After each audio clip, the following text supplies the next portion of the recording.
Hello friend, myself Rajan Kasaudan and welcome to amazing platform of RR classes। तो दोस्तों आज के इस वीडियो में हम देखेंगे माई मदर एट 66 का सेंट्रल आइडिया, बोले तो केंद्रीय भाव। आपके 12th के बोर्ड एग्जाम में हर बार पूछा जाने वाला माई मदर एट 66 का सेंट्रल आइडिया आज हम बहुत सिंपल तरीके से देखेंगे, क्योंकि ये जो टॉपिक है ये हर साल रिपीट होता है, क्योंकि ये ऐसा टॉपिक ही है कि सभी को अपनी माँ से प्रेम होता है। तो इसलिए ये ऐसा टॉपिक ही है कि जो एग्जामिनर आपका पेपर बनाता है वो इस टॉपिक को जरूर सिलेक्ट करता है। ये हर बार रिपीटेड आने वाला टॉपिक है, बोले तो ये 100% ये आउट है कि ये टॉपिक आपके बोर्ड एग्जाम में पक्का देखने को मिलता है। तो इसका सेंट्रल आइडिया ये 6 मार्क्स का आपके बोर्ड एग्जाम में पूछा जाता है और ये आउट होता है। तो आज हम अपने 6 मार्क्स को बहुत ही अच्छे से अचीव करेंगे। तो आइए हम शुरू करते हैं। तो माई मदर एट 66 कि जो मेरी माँ जो है वो 66 वर्ष की हो चुकी है। कहने का मतलब है मेरी माई मदर एट 66, मेरी माँ जो 66 साल की हो चुकी है। इस पर जो है हम थोड़ा देख लेते हैं कि इसमें जो कवित्री हैं वो अपनी माँ को मतलब कि अपने घर से कार से कोचिंग के लिए एयरपोर्ट तक छोड़ने जाती हैं, तो उसे उस रास्ते में अपनी माँ की तरफ देखती हैं तो उनको ऐसा महसूस होता है कि उनकी माँ बूढ़ी हो चुकी हैं, उनके चेहरे पर पीले पड़ चुके हैं और वो अब बहुत जल्द ही गुजर जाएंगी। तो इन सभी को सोचकर जो कवित्री हैं उनके अंदर एक दुख अनुभव होता है, पेंड उनके हृदय को एक दुख अनुभव होता है। इसी के बारे में ये पोयम है। तो आइए हम देखते हैं। The poem My Mother at 66 is composed by कमला दास। जो यह कविता है My Mother at 66 is composed by कमला दास, कमला दास के द्वारा रचित है। कंपोज मतलब होता है रचनाकार, रचित। तो कहने का मतलब है कि जो यह पोएम है माई मदर एट 66 ये किसके द्वारा रचा गया है बच्चों? कमला दास जी के द्वारा रचित है। अब इसमें लिखना हमें क्या है सेंट्रल आइडिया में, उसको हम बहुत अच्छे से देखेंगे। तो this poem shows the fear of lodging her mother. जो यह कविता है शोज दिखाता है the fear of lodging her mother, उसकी माता के खोने के भय का। यह कविता है वो उसकी माता के बिछड़ने के भय को दिखाता है। Her mother is in the last stage of her life. जो कवित्री सोचती है कि हर मदर उसकी माता is in the last stage of her life, जीवन के अंतिम पड़ाव पर है। उसकी जो माता है, कवित्री सोचती कि उसकी जो माता है is in the last stage, अंतिम पड़ाव पर है ऑफ हर लाइफ, अपने जीवन के।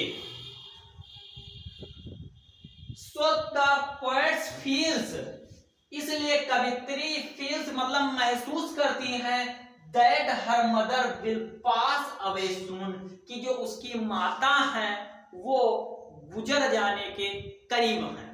कहने का मतलब है सो द पोएटेस फील्स, कवित्री महसूस करती है दैट हर मदर उसकी माता विल पास अवे सून, अब गुजरने के करीब है।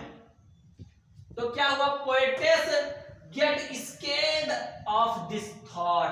जो पोएटेस कवित्री हैं यह सोचकर, स्केर्ड मतलब होता है भयभीत, भयभीत हो जाती हैं, डर जाती हैं ऑफ दिस थॉट, इसे सोचकर कि जो उसकी माता हैं वो अब बूढ़ी हो चुकी हैं, उनके खो जाने का जो डर है इसको सोच करके जो कवित्री हैं वो भयभीत हो जाती हैं। वही यहाँ पर लिखा गया है कि poetess get scared of this thought, यह सोच करके कवित्री भयभीत हो जाती है।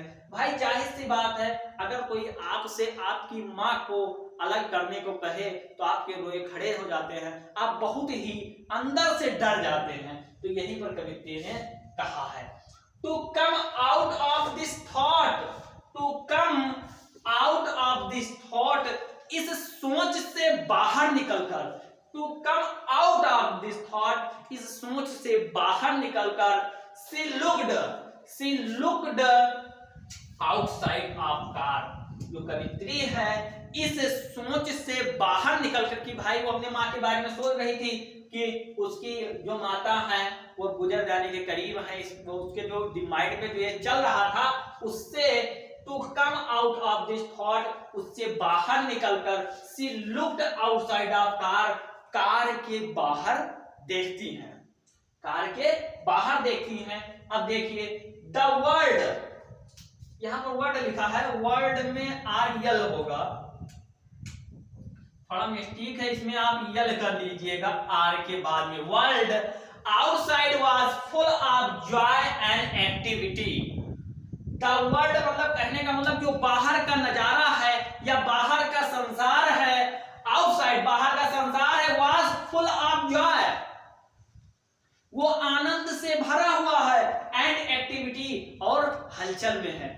जब वो कार से बाहर देखती तो देखती हैं जो बाहर का संसार है वो आनंद से भरा हुआ है और हलचल में है। तो द यंग, वो देखती हैं the young trees seemed running fast, कि जो छोटे वृक्ष हैं, छोटे पेड़ पौधे हैं, वो मानो दौड़ रहे हों, उसको ऐसा प्रतीत हो रहा है the young trees seemed running fast, जो छोटे पौधे हैं वो दौड़ रहे हैं।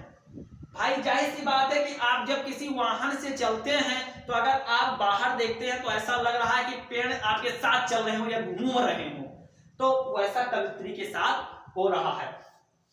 And children looked very happy, और जो बच्चे हैं वो बहुत खुश हैं, ऐसा कवित्री देखती है कि द यंग ट्रीज, छोटे पौधे, सीम्ड रनिंग फास्ट, तेजी से दौड़ रहे हैं, and children look very happy, और जो बच्चे हैं वो बहुत ही खुश दिखाई पड़ रहे हैं। एट एयरपोर्ट, एयरपोर्ट पर पहुंचकर she looked again at her mother, वो अपनी माता की तरफ फिर देखती हैं। कहने का मतलब है कि एट एयरपोर्ट, कवित्री एयरपोर्ट पर पहुंचती हैं, तब she looked again at her mother, वह अपनी माता की तरफ फिर से देखती हैं। She felt pained to look at the colorless and pale face of her mother. वो अपनी माता की तरफ फिर देखती हैं, and she felt pained, और दर्द महसूस करती है। felt pained मतलब होता है दर्द महसूस करती हैं।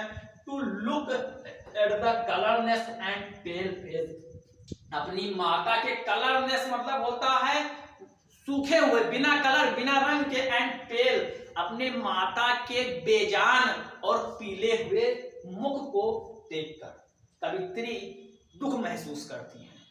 वही यहाँ पर लिखा गया है कि जब वो भाई एयरपोर्ट पर पहुंचती हैं तो वह फिर से अपनी माता की तरफ देखती हैं और उनके सूखे मुरझाए हुए बेजान चेहरे को देखकर वो पेंड मतलब होता है दुख महसूस करती हैं, दर्द महसूस करती हैं। बट हाइडिंग हर टीयर्स, और वो क्या, उनके आंखों से आंसू निकलने लगते हैं। बट हाइडिंग हर टीयर्स, लेकिन अपने आंसुओं को छिपाते हुए, अपने आंसुओं को छिपा करके, द पोएट सेड, कवित्री कहती हैं, द पोएट सेड, कवित्री ने कहा, सी यू सून अम्मा, फिर मिलेंगे अम्मा, सी यू सून अम्मा, अम्मा फिर मिलेंगे, ऐसा कवित्री कहती हैं। तो ये रहा आपका सेंट्रल आइडिया। आई होप कि आपको सेंट्रल आइडिया एक एक मीनिंग के एक एक हिंदी एक्सप्लेनेशन बहुत अच्छे से समझ में आया होगा। तो इतना अगर आप क्लास 12 के बोर्ड एग्जाम में अपना सेंट्रल आइडिया लिख देंगे तो आई होप, मैं दावे के साथ कह रहा हूं कि एग्जामिनर आपके एक भी नंबर नहीं काटेगा। और ये इतना सिंपल, आपने बहुत सारे क्वेश्चन बैंक देखे होंगे, बहुत सारे वीडियो देखे होंगे, मगर इतना सिंपल आपको कोई नहीं बताएगा। तो आप लोग इसको तैयार करिए। इसी तरीके से मैं आपके लेटर है, आर्टिकल्स हैं जो आपके बोर्ड एग्जाम के लिए इंपॉर्टेंट हैं, या जो वही आएंगे अब की बार आपके बोर्ड एग्जाम में, आपके पेपर में आपको देखने को मिलेंगे, मैं उसी का सॉल्यूशन लेकर आता हूं। तो आई होप कि आपको वीडियो बहुत ही पसंद आई होगी। अगर वीडियो पसंद आई हो तो वीडियो को प्यारा सा लाइक करिए। अगर चैनल पर पहली बार बने हैं तो चैनल को सब्सक्राइब करिए एंड बेल आइकन को प्रेस करिए, ताकि रोज आने वाली वीडियो के नोटिफिकेशन सबसे पहले आप तक। तो मिलते हैं नेक्स्ट वीडियो में नेक्स्ट टॉपिक के साथ, तब तक के लिए थैंक यू, बाय बाय।